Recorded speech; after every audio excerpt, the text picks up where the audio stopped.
2 de janeiro de 2024.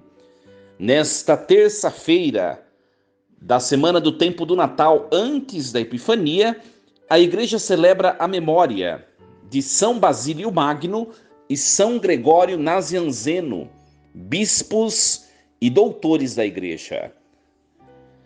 Em nome do Pai, do Filho e do Espírito Santo. Amém. Meus queridos filhos e filhas, muito bom dia! Vos saúdo com a paz de Jesus. Que alegria retomarmos as nossas reflexões diárias, meditando diariamente a palavra do Senhor, que a liturgia da igreja nos propõe.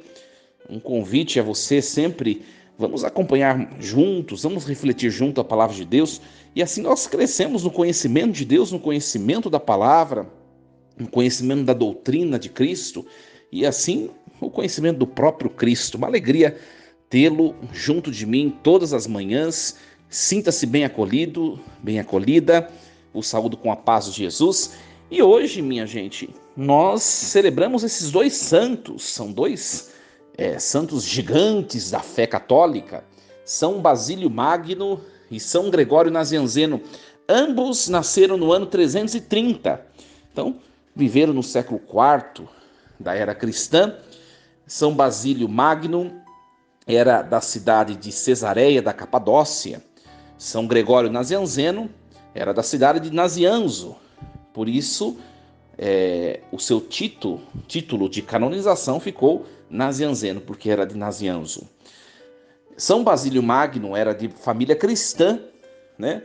E em certo ponto da sua caminhada, sua trajetória, ele se aprofundou muito nos estudos da filosofia, da retórica, na cidade de Atenas. Em algum momento da sua caminhada, ele acabou se afastando da fé, né? Quando, então, ele conheceu São Gregório Nazianzeno, né? E ao conhecer São Gregório, São Basílio, que estava distante da fé por causa dos estudos, ele se reaproximou da fé. Então, nós vemos na lição desses santos, né, de maneira muito geral, dois aprendizados que o testemunho deles nos confere. A primeira coisa, cuidado, né? Cuidado com o uso da razão, porque a razão ela deve se unir à fé para poder gozar da plenitude da verdade. Quando a razão ela toma caminhos exclusivos, né, por sua própria subsistência, ou seja, a razão pela razão, ela se afasta de Deus, né? Mas quando a razão ela se une à fé, né, essa unidade, essa união é tão perfeita que nós chegamos a conhecer a totalidade das coisas. No fundo, minha gente, é o seguinte: nem tudo pode ser conhecido pela razão. E quando nós achamos que tudo pode ser conhecido pela razão, o nosso conhecimento ele fica incompleto, né? Então, razão e fé, é um grande ensinamento desses dois santos para nós, né? São Basílio estava se afastando da fé e o seu amigo o ajudou a voltar para os braços de Deus por meio da fé, né? Um outro ensinamento a partir dessa realidade é em relação à amizade, né? Nós temos que tomar muito cuidado, minha gente,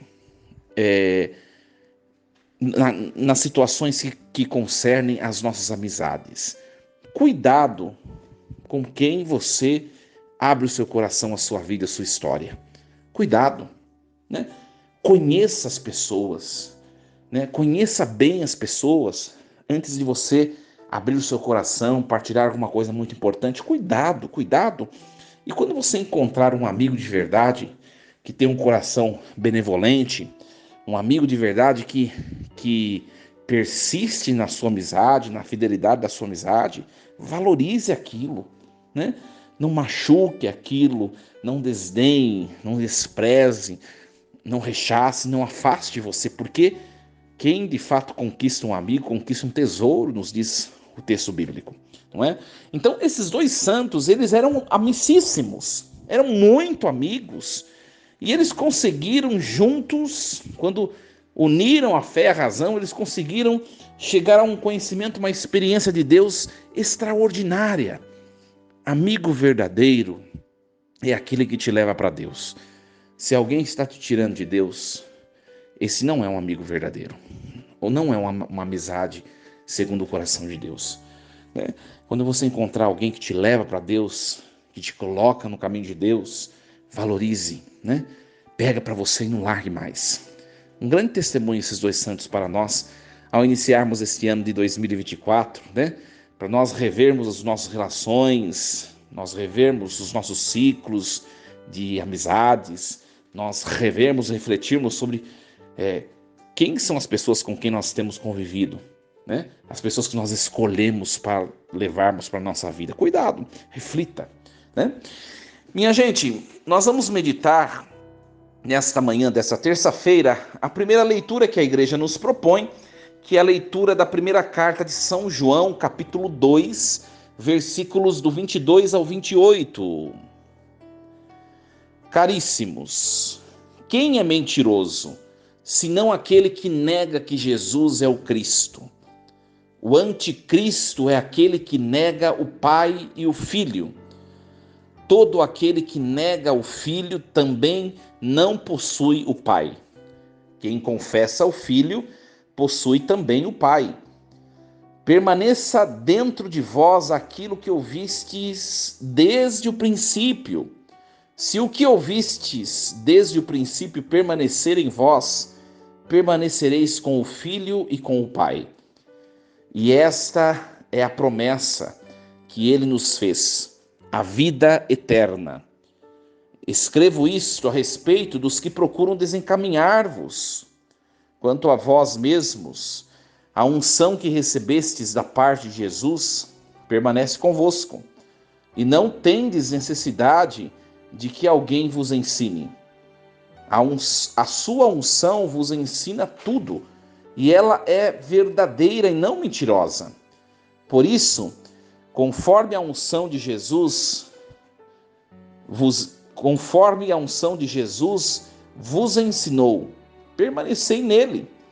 Então agora, filhinhos, permanecei nele. Assim poderemos ter plena confiança quando ele se manifestar, e não seremos vergonhosamente afastados dele, quando da sua vinda. Palavra do Senhor. Graças a Deus. Meus queridos, nós agora estamos acompanhando esta primeira carta de São João, e São João vai falar do tal anticristo. Ele mesmo explica quem é esse tal anticristo. O anticristo, numa teologia joanina, para São João, é aquele que nega o Pai e o Filho, ou seja, é aquele que não professa a fé da igreja na Santíssima Trindade. É aquele que não acredita na encarnação de Jesus Cristo, do Verbo eterno, né? O anticristo é aquele que não crê que Jesus é o Deus Todo-Poderoso. E a partir desse texto, nós podemos tomar mais algumas deduções. O anticristo é aquele que também não crê que Jesus é sacramento, que Jesus está presente na vida da igreja. Olha só como nós vamos percebendo que esse tal anticristo ele vai se desabrochando no mundo, e tem muita gente hoje em dia que está caminhando à luz, né, ou segundo a voz do anticristo, que é, de fato, não é uma pessoa, né, mas é uma instituição movida pelo inimigo de Deus. É uma ideia, esse tal anticristo. Cuidado, né? Hoje São João está dizendo assim, para a sua comunidade: olha só, eu escrevo isto a respeito dos que procuram desencaminhar-vos. Minha gente, o mundo de hoje em dia todo mundo diz o que quiser sobre tudo, né? Você fala qualquer assunto, todo mundo tem algo a dizer sobre aquele assunto. Mas as pessoas não leem, as pessoas não estudam, as pessoas não conhecem. Inclusive sobre verdades de fé, né? Nós temos muitas religiões, sobretudo cristãs hoje em dia, minha gente. Cada uma diz uma coisa. Não sei se para vocês, mas para mim soa uma coisa muito interessante. Para mim soa são grandes interrogações que partem no meu coração, não sei se para vocês também. Eu fico sempre a pensar, será que a verdade ela é tão fragmentada, ela é tão relativa? Ou a verdade é única? Será que Deus é tão diferente? Será que o Deus de uma religião é diferente do Deus de outra? Existem tantos deuses assim ou nós efetivamente cremos num único Deus, que é o Deus verdadeiro? Se nós cremos na unidade da Trindade, ou seja, se nós não demos ouvidos ao anticristo, então nós temos também que crer na unidade da verdade, porque Cristo é a verdade. E aí a religião A diz uma coisa, a religião B diz outra coisa, e nós estamos no meio dessa confusão em quem acreditar, qual será a verdade. E aí nós temos que nos reportar à própria história da Igreja de Cristo. Escute a Igreja de Cristo. Não qualquer uma, mas aquela que veio genuinamente dos apóstolos. Então, nós vamos percebendo que é melhor nós ficarmos com a fé católica, né? Mas, padre, e se houver erros? E se houver desvios? Aí, minha gente, já não é um problema nosso. Nós simplesmente cremos naquilo que o próprio Deus falou por meio de seu Filho Jesus Cristo. Este é Pedro, e sobre ele eu vou edificar minha igreja, sobre a fé dele, a fé dos apóstolos, aquilo que os apóstolos ensinarem, né? Então nós temos que levar a certeza de que Deus nos orientou a fazer isso, a crer naquilo que a igreja crê, e nada mais. E nada mais. É aquele velho ditado, né? Que às vezes ecoa nos lábios dos católicos. É melhor errar com a igreja do que buscar acertar sem ela. Minha gente, cuidado com ideologias. Cuidado, né? Nós vivemos num mundo que está vivendo uma grande tensão interna. As pessoas estão internamente vivendo uma tensão existencial. E a religião não é muito diferente disso. Quando a gente estuda um pouco de filosofia sociológica, a gente sabe que numa transição de eras ou transição de épocas, existe uma tensão. Por quê? Porque valores são diluídos e novos valores são insurgidos. Então existe uma tensão, porque quando há uma transição de uma era para outra, ninguém sabe de nada, né? Ou todo mundo sabe de tudo, mas ninguém crê naquilo que o outro crê. É uma incerteza cognitiva, uma incerteza ideológica. E nós estamos vivendo nessa transição de eras. A era cristã está cedendo lugar à era pagã novamente, minha gente. É triste dizer isso, mas é verdade. Mas em meio a essa transição, de que lado nós estamos? Do lado do anticristo, que não crê mais em Deus, que não crê na fé, né, na doutrina, nos ensinamentos da fé, que não crê na vida sacramental, que não crê no poder do sobrenatural?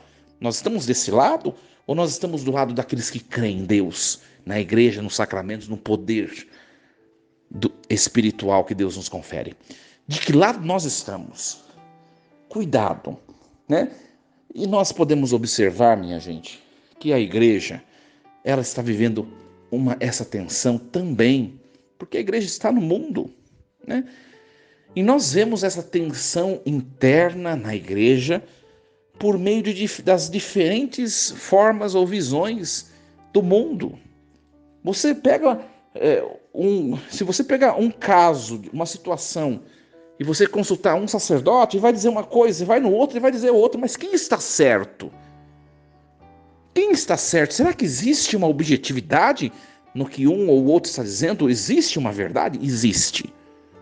Por isso, já passou o tempo de nós simplesmente nos entregarmos à prática religiosa, unicamente por devoção.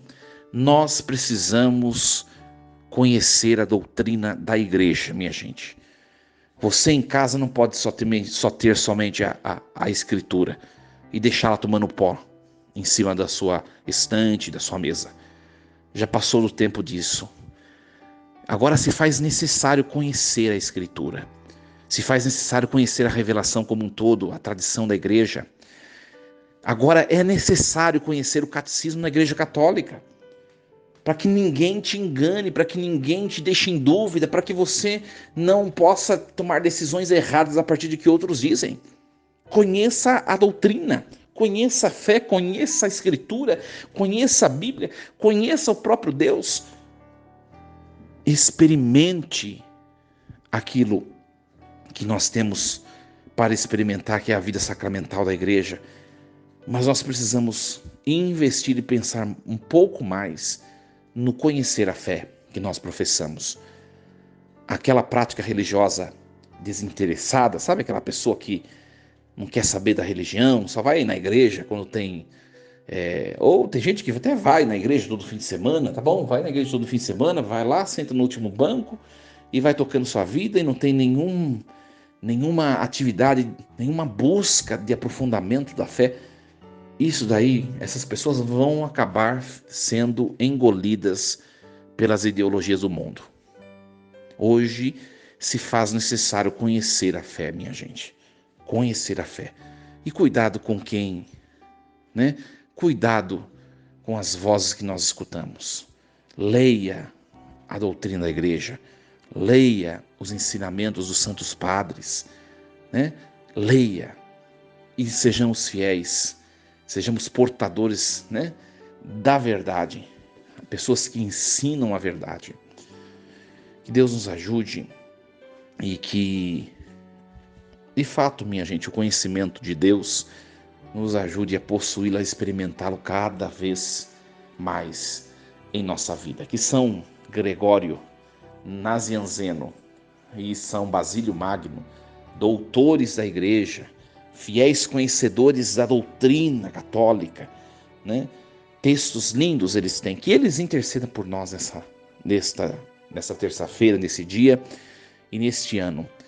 2024 que seja um ano de grandes passos intelectuais no que concerne ao conhecimento da fé. Força e coragem, um dia abençoado! Em nome do Pai, do Filho e do Espírito Santo. Amém. E lembremos-nos sempre, Deus está no comando de tudo.